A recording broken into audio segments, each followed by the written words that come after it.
400 ఓట్లు తేడా ఉంటే 400 ఓట్లని అప్రజాస్వామ్యంగా ప్రలాభాలతోని లేకపోతే వాళ్ళకున్న ఏదో అధికార దర్పంతో ఇవాళ వచ్చి అపస్పాలు చేయడానికి వాళ్ళ ఎన్నికల్లో ఒకళ్ళు పోటీ చేస్తే రేపు ఆ రకమైన నిర్ణయాన్ని వాళ్ళు తీసుకుంటున్నారు.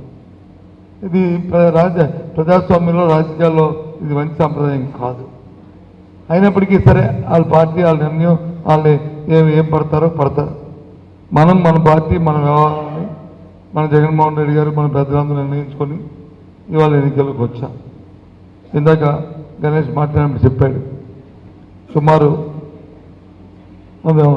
మాకు ఇక్కడ ఉన్న మన పార్టీ బలం 52 ఓట్లు ఉన్నాయండి. ఎంపీటీసీలు కానీ జడ్పీటీసీ కానీ మున్సిపల్ కౌన్సిలర్లు కానీ అందరూ కలిసి. అదే తెలుగుదేశం పార్టీకి వచ్చి 26 ఉన్నాయండి. అందులో మొన్న 2 ఇటు నుంచి అటు వెళ్ళారండి. వాళ్ళతో కలుపుకొని